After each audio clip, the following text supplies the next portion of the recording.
Hvad så alle sammen? Velkommen til i dagens video. I dag er det december 31, så det vil sige det er nytår.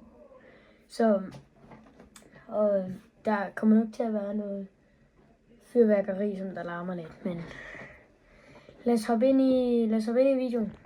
Okay, så er vi inde, og det her det er faktisk mit hold, som jeg har brugt på min main. Jeg har faktisk fået Hullet. Han er faktisk ikke engang særlig nem. I skal kun lave 20 power shots med en dodge player, en fra Holland. Og jeg har gjort det med en sindssyg Evo. Kan jeg se det. Og jeg har også min hund bagved. Hun hedder Marley.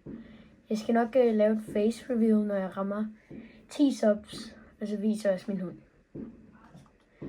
Og lad os lige få lavet nogle pakker. Jeg har lige fået lavet 3 ud af 10 80 player pick.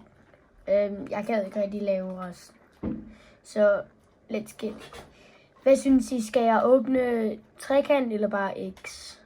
Jeg tror bare, ja, vi tager trekant den her, og så næste gang kryds. Okay.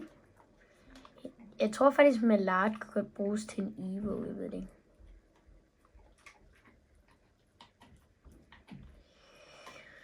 Det ser ikke så godt ud endnu.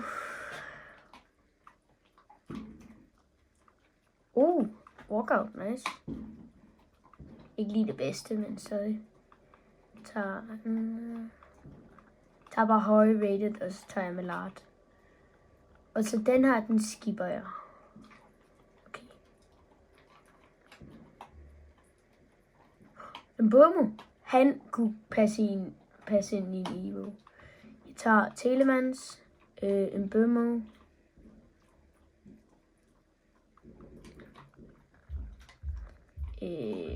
Bare tage Jansen. Hvor meget går en Bomo for? Jeg ved ikke, om det er dyrt eller billigt. Nå. Jeg skal lige se, hvad for nogle Evos jeg kan lave på en Bomo. Det er fordi, jeg har brugt rigtig mange af nogle Evos på mine 3 spillere. Jeg lige kan vise efter den her. Jeg har råd til den her, men jeg tjekker stadig lige. Han passer ikke engang ind. Hvad min ikke 10k. Jeg har faktisk pullet det her kort i dag. 88 physical. Ikke dårligt.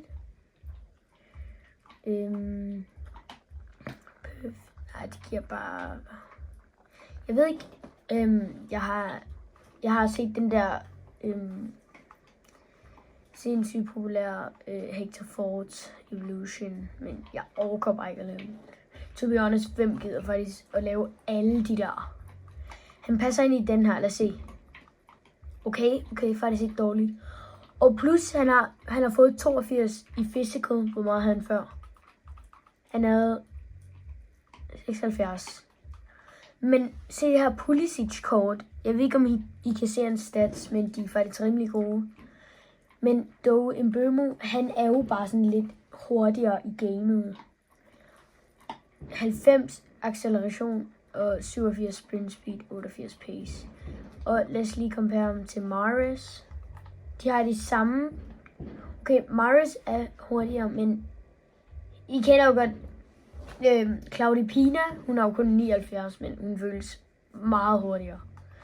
Men jeg ved ikke, om jeg vil lave den på. Jeg ved ikke, om jeg kan lave den på en Mbeumo. Jeg kan også lige prøve Sørlov. Ikke et dårligt kort, faktisk. Hvis I har nogle gode spillere for nogle af de her Evos, så bare skriv det ned i comment section. Der er kommet en ny Vision 2. Så upgrades, de får Position Striker. Ikke dårligt. Jeg kunne bruge. Jeg ved ikke, om jeg skulle gemme den her. Jeg ved ikke, hvornår den løber ud. 16 dage. Icy Precision. Kan I være søde og skrive, hvis der er nogle gode i den her? Fordi jeg ved virkelig ikke, hvad. Vent. Okay. Men er der noget, jeg kan putte ind før det?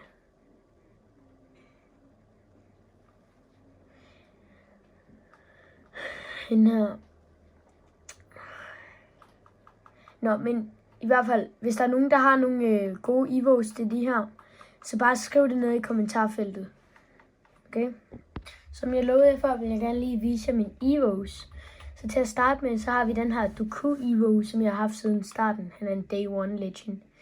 Det er også for der, I kan se, han er blevet købt for 8k. Det var købt ham cirka sådan 3 måneder siden. Den stadig var sådan trendy i starten, men jeg var lidt sent til FIFA, men whatever.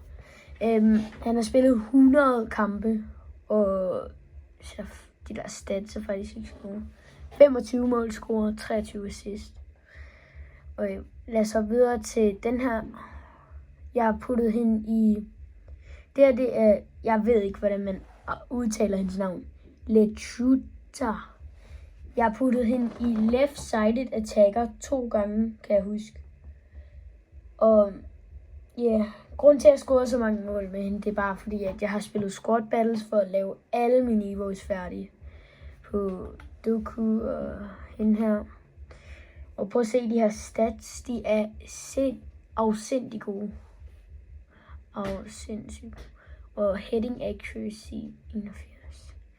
Det er bare, de der passing stats er ikke så gode i forhold til, hun er, eller hendes preferred position er faktisk striker, så det er rimelig lige meget. Men stadig, jeg har fået en ordentlig god Evo på hende her, og hun er, som I kan se, hun er kun 81 rated. Så det vil sige, når der kommer bedre Evos og det, så kan hun godt passe ind i dem, fordi hun er kun 81 rated. Nå, lad os hoppe videre til Rashford. Helt klart min yndlings Evo, eller jeg ved det ikke, Dooku er rimelig god, men efter jeg har set ham her, så er han bare perfekt. Den der Honda eller andet ting, den gør det bare så meget lettere. Plus 6 til sprint speed og acceleration, der gør det 93. Og de der passing, shot power, volleys, penalties. Og passing, ikke dårligt i forhold til, at det kun er 83. Og så har vi dribling, de er virkelig gode, selvom de ikke er sådan, 88. Og vi har også de her playstyles, de er sindssyge. Finesse i hvid, powershot i hvid, low driven hvid, whip pass i hvid, rapid i gul og quickstep i hvid. Men en ting jeg elsker ved det her kort, det er, han har 5-star skill moves, og han er 6,1 eller omkring sådan 1,85. Jeg aner det ikke. Men jeg elsker, at han er 5-star, så kan han bare lave alle de der skill moves. Fun fact, han er faktisk den eneste, som der har 5-star på hele mit hold. Jeg ved ikke, jeg har ikke taget mine ben med, helt. Nå ja, jeg har faktisk også packet Rafael Leao, som I kan se, first owner. Jeg købte ham, jeg købte ham ikke. Jeg pakkede ham, da han stadig var 500k. Og ja, som I kan se, han er jo first owner. Ja, det er bare, den der shooting er bare ikke så god. Den højeste stat er finishing, 84. Men pacen er virkelig god. Passing er fint nok. Dribbling er også virkelig god, men han er også 5-star, og jeg kan godt lide ham. Og det er Rafael Leao, så han er god. Og Rashford, han er også bare broken. Hans base kort er faktisk også rimelig godt. Men her, der har vi... Jeg bruger ham ikke særlig meget, men han er rimelig... Prøv at se de her stats. Hooligan. 82 lavest. De der passing og dribbling stats, de er bare så gode. Men så har vi Quintinides, eller hvordan man nu udtaler ham. 4-star, 3-star, og han er... Det var der ved World Tour passet. Jeg så nogen bruge ham, og så tænkte jeg, hvorfor bruger jeg ham ikke så? Og det er faktisk sygt, fordi de her stats er rimelig gode i forhold til... hans pace, ja, god. Den er god. Og hans shooting, den er fin, men du ved, han er hurtig, så kan han løbe op til mål og bare score. Hans passing, ikke så god, men hans vision er virkelig god. Dribling, den er fin. Men siden han er hurtig, så kan han bare drible, og hans physical er virkelig god faktisk. Jeg har slet ikke lagt mærke til det, siden jeg brugte ham. Jeg har bare ikke brugt ham så meget, 19 kampe, fordi at han spiller jo i Saudi, og så får han ikke så meget kæmpe. Men 97 jumping, det er sindssygt. Og 91 stamina, 93 strings, det er sindssygt. Jeg fik også Hullet. I kan stadig få ham lige nu. Jeg har kun spillet 2 kampe med ham. Det er fordi, what?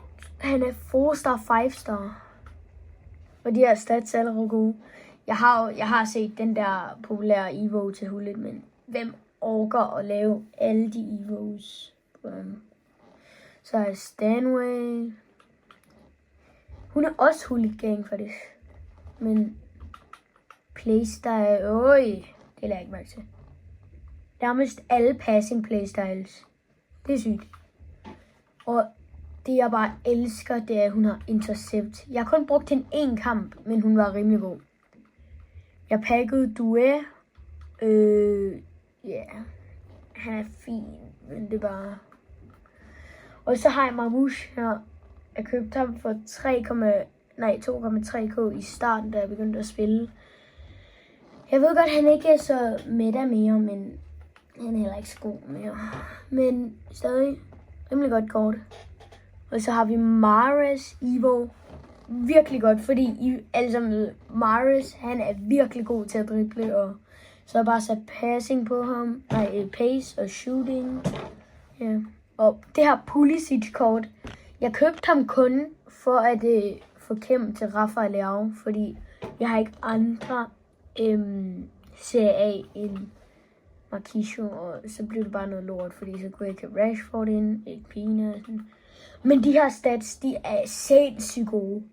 Alle er over 82 i de 4 vigtigste stats, der skal være som en right wing, eller cam, eller right mid. Og han er 4-star, 5-star, så det er rimelig godt. Jeg kan ikke huske, hvad for en Evo jeg lavede på ham, men ja. Yeah.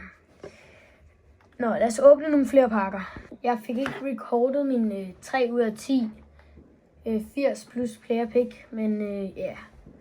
Der er ikke rigtig så mange, vi kan lave mere. Jeg ved ikke. Hvor meget koster en Team of the Week? 84. Hvor meget er det? Jeg prøver lige med et fuld 83 squad. Låter, ja. Okay. Nej. Frimers. Han må gerne blive en.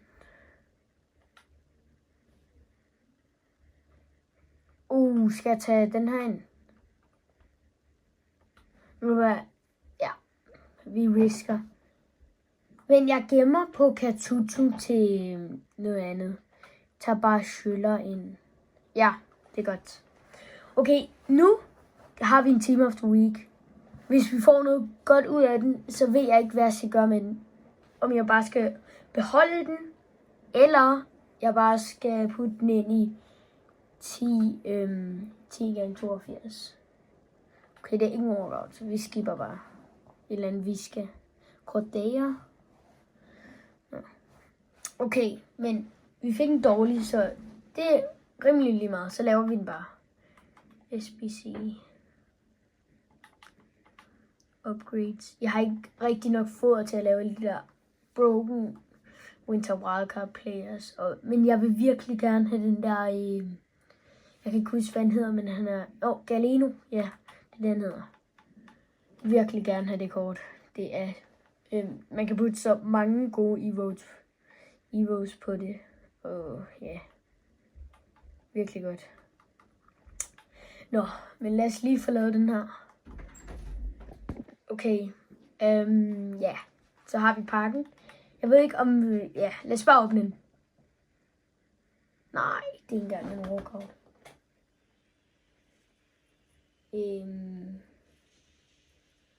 Mediana.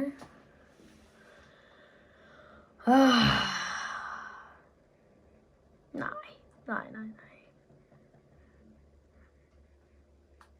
Oh my god. Nå. Den pakke var dårlig. Ja, det var den. Okay. Jeg synes, at den der pakke, vi åbnede lige før, den var dårlig. Ja, det tror jeg også nok, I synes.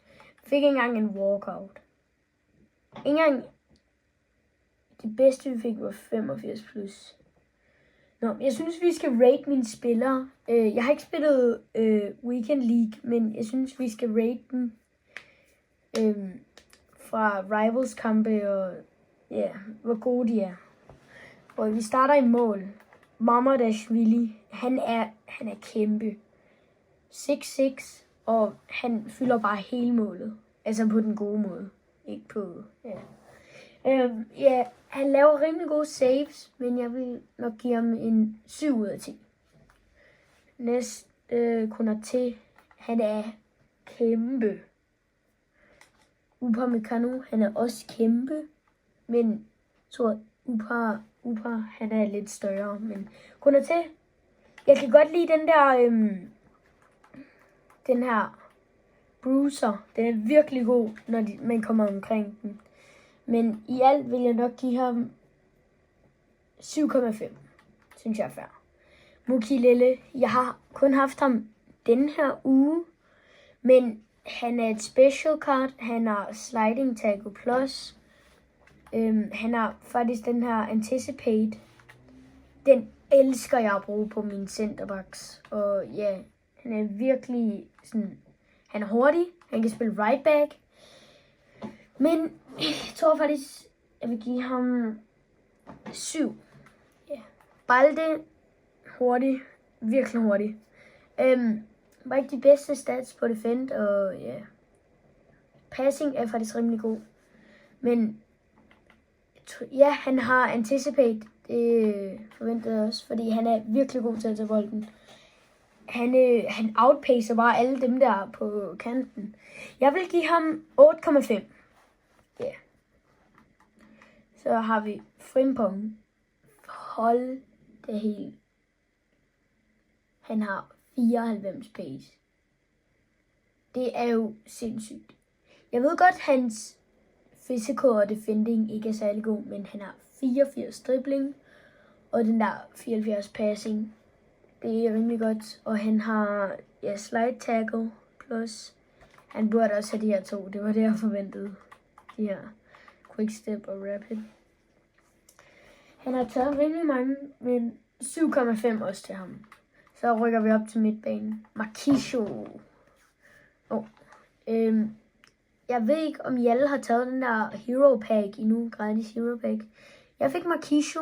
Sige, han er god. Han er hooligan. Jeg synes, han er lidt bedre end midt. Men lidt bedre end midt. I alt, han har anticipate og intercept.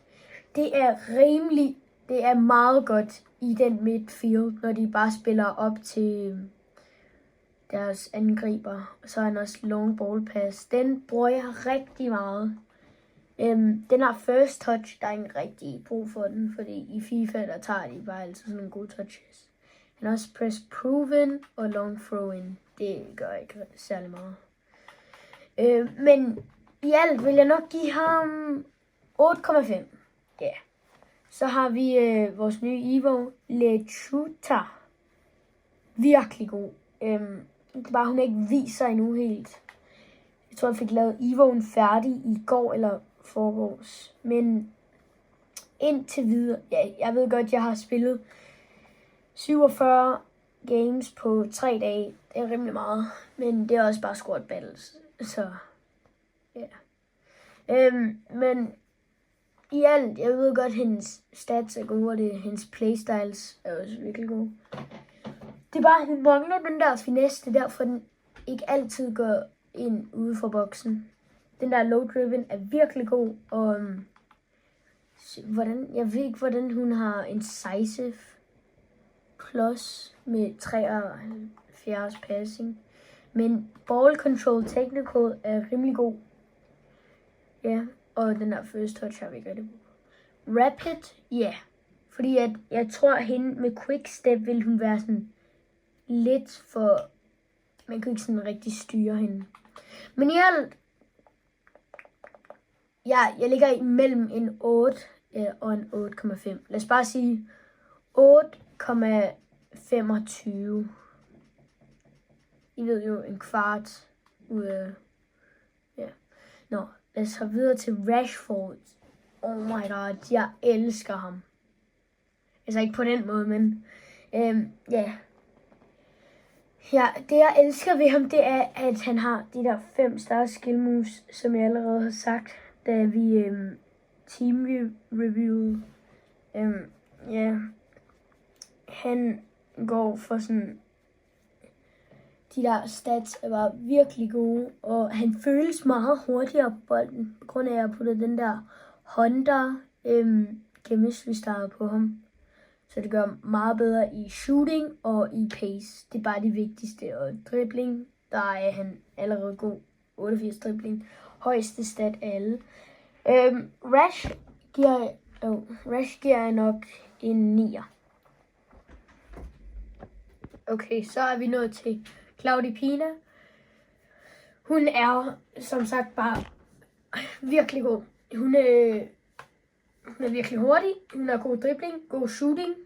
Prøv at se de her playstyles. Dead ball, low driven, game changer, finesse, pink pass, incisive, og tiki-taka, og technical.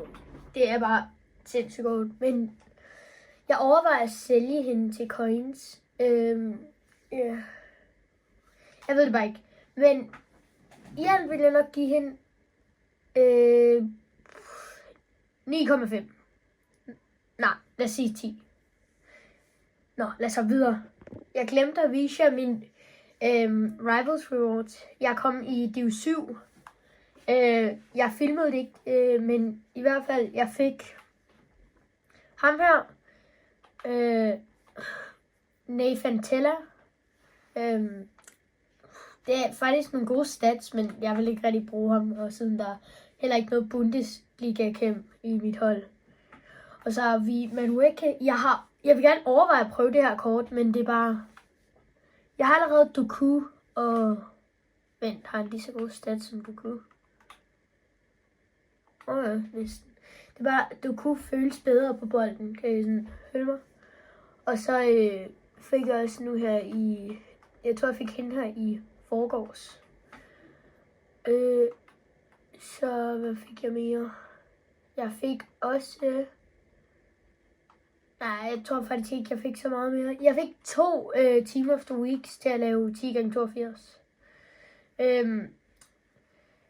Og bare lige guys, hvis I har nogle gode Evos til Kunja, fordi at jeg vil virkelig gerne have en Evo på ham, så bare skriv det ned i chatten. Eller skriv det ned i kommentarfeltet, i hvert fald. Ja. Jeg blev nødt til at filme det her klip i januar den 1. i stedet for nytår, fordi at jeg skulle ud og holde nytår. Men i hvert fald i min Rivals Rewards, der fik jeg også 40k coins. Nej, jeg fik 17k. Og så fik jeg lige 20k coins inden da. Jeg overvejer at lave nogle SBC'er, men jeg ved ikke, om jeg har foder nok til at lave dem. Ja, hvis jeg har en eller anden hidden gem som SBC, så bare skriv ned i kommentarfeltet. Jeg har faktisk overvejet at lave Diani, eller hvordan man udtaler det. Ja, der er kommet nogle nye SBC'er. Chawinga og Galeno. Det her kort, det er... Jeg har set det på Footbin, og det var bare... Prøv at se de her stats. Og det er også bare... Wow. Og den der Trickstar Plus jeg elsker bare, når spillere har det. Fordi jeg har kun prøvet én med Trickstar først, det var Due. Ja. Nå, men det var alt for i dag, guys. Vi ses i morgen.